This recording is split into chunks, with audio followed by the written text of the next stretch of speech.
Welcome back to the channel, everybody. This part of our trip, we're visiting the Minuteman National Historic Site. This is one of those things that I should have done a little bit more looking into before we actually came to this location. As I found out there's actually 3 separate parts to this historic site. This is the visitor center, located at the same exit off the interstate that gets you to the Badlands National Park. So we thought, without looking into it, that this was the whole site. It's not. This is just the visitor center. You have to go a few miles down the road for launch control, or Delta 01, or the missile silo, Delta 09. So I guess the moral of this story is do a little bit of research before you head out to do some looking. The visitor center was very informative. It's an interesting time in our history, and this is worldwide, not just America, but after World War II, the advent of other countries having nuclear powers, and sometimes the threat of those nuclear devices being used on other countries caused countries like the U.S. to build these silos out in the middle of the plains, kind of hidden from view, buried in the ground.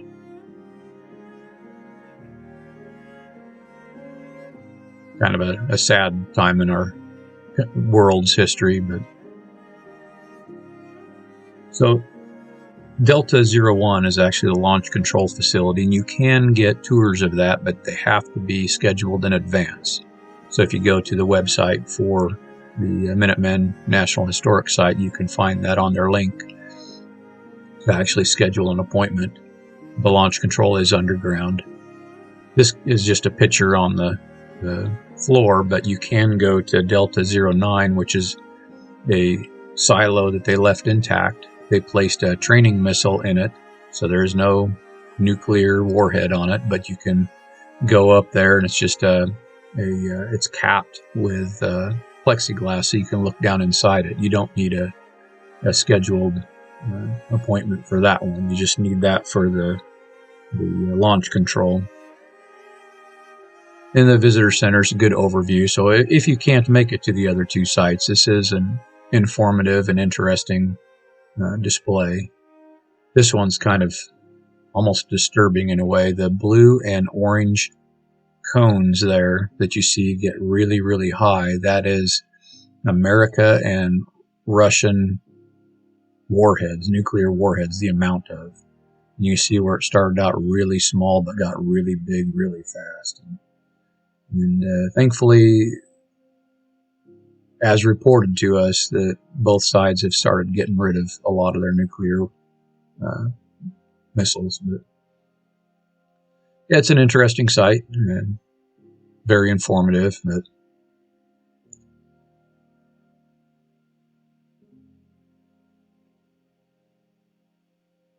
and this shows that there's just a layout of where Delta 01 and Delta 09 are.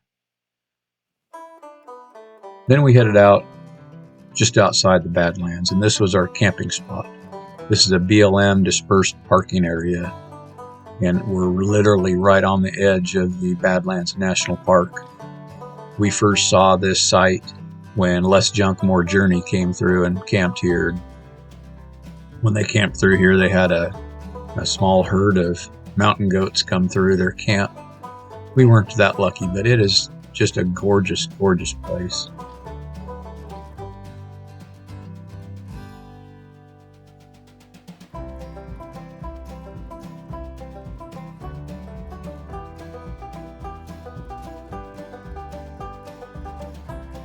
This was a small point just down from our campsite that you could walk out to and see the amazing sights.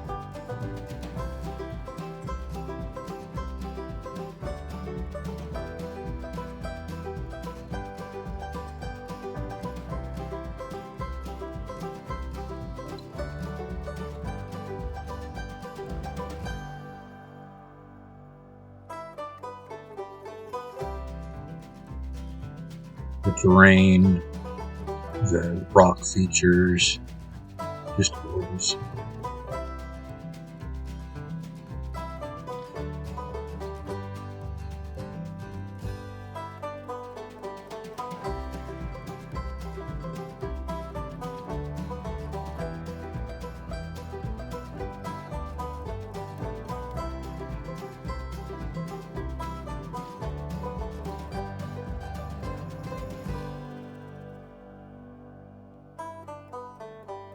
A lot of the trails in the national park are like this boardwalk or very well maintained, very well marked trails.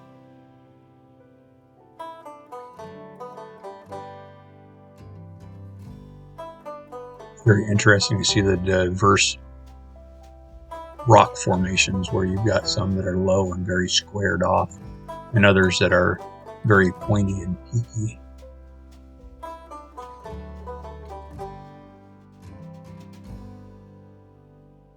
Even though it's a barren area as far as vegetation goes, it's still very beautiful in its own right.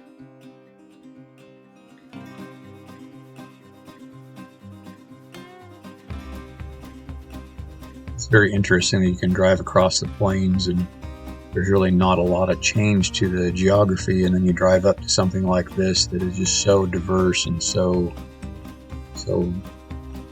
awe-inspiring and amazing. I know the name of the national park being Badlands does not sound all that amazing, and it was considered back in the day a very difficult place to get through. Finding fresh drinkable water was extremely difficult. A lot of the water you see through this park has so many harsh chemicals in it you don't want to drink it even if you filter it.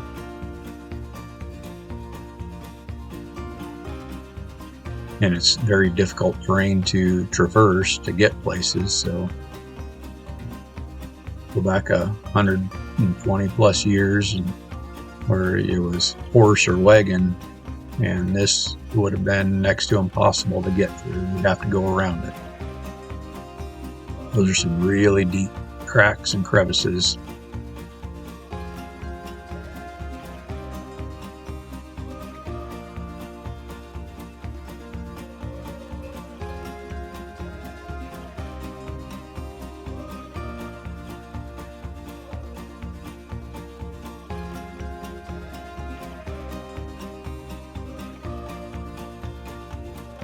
We were able to do a few short walks on this visit to the Badlands. This is the first time I've been there. It was a very enjoyable walk and really, really beautiful scenery.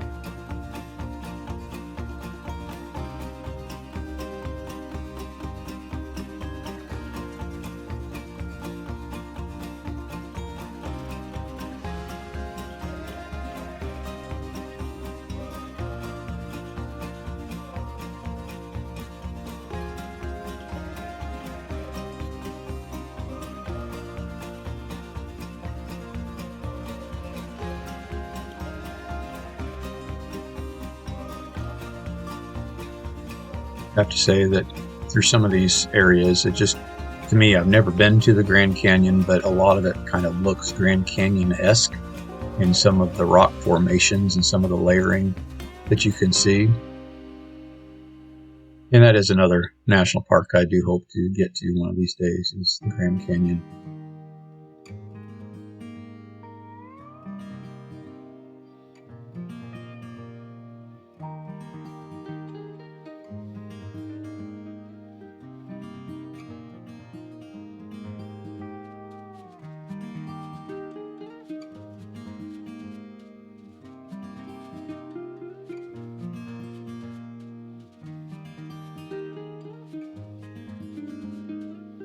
One of the interesting things I saw with the Badlands is when you enter the park through the main entrance, you immediately go to trailheads and parking lots, and it takes a little while to get to the visitor center, which is further into the park.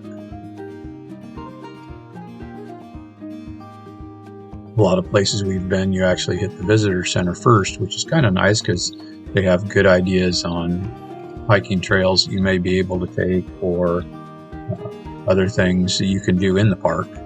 So it's kind of nice sometimes to hit the visitor center first. This one you hit several trailheads before you even get to the visitor center.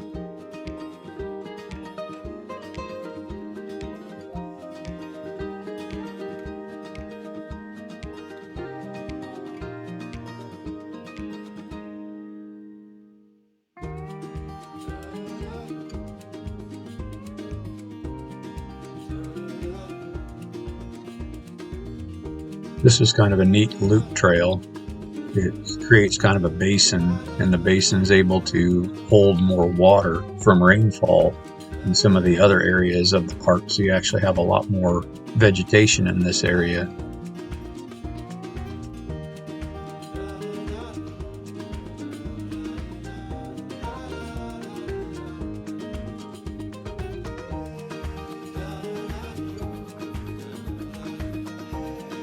It is intriguing to see these kinds of things. How nature has a way of supporting vegetation, so this little area here has more wildlife than some of the other areas of the park because of that. But it stays greener longer, and there's more moisture held in that little bowl. The visitor center itself had a lot of good information about the park. We talked about how some geologists believe that it was made over the years, and had some artifacts about what's been found in the area and what is believed to be some of the things that may have grown and lived in the area back in history.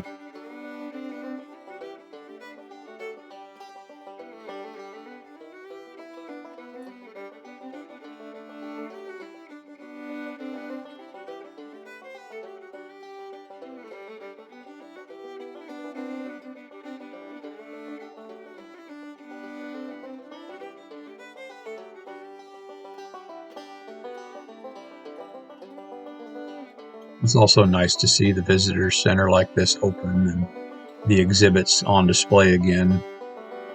On our trip in 2021, it was a little disappointing to get to some places and have them still closed up because of COVID. So it's nice to see these things getting opened back up so you can walk through and see some of the artifacts and some of the history of the area.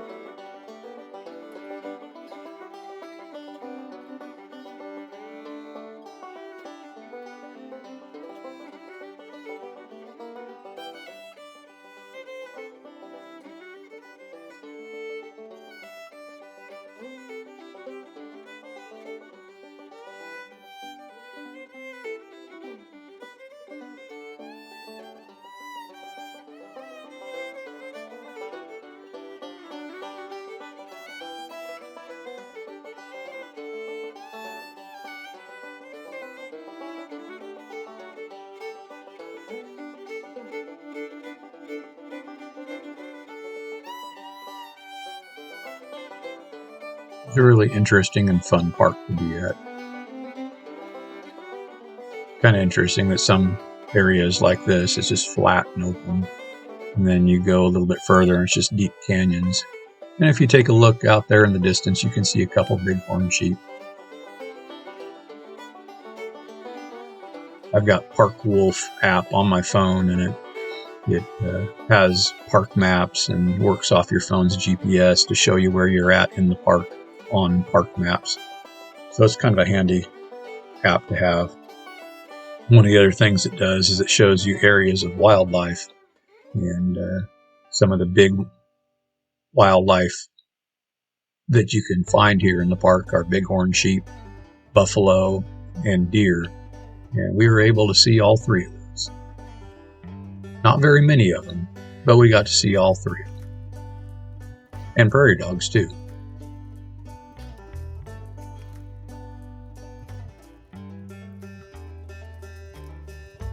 The yellow mounds were very, very vibrant. I don't know if the camera really does it justice. It's amazing to me to see the color differences in the rocks. Something I noticed when we went to Painted Hills in the John Day fossil beds here in Oregon. Has some very similar layers and colors. I don't see as many reds here as the Painted Hills, but it's just amazing the different colors and textures in this whole area. We really had a good time here and really enjoyed the park. I wouldn't mind coming back and maybe doing a few more of the hikes that they have there. But it was a lot of fun. Thanks for coming along.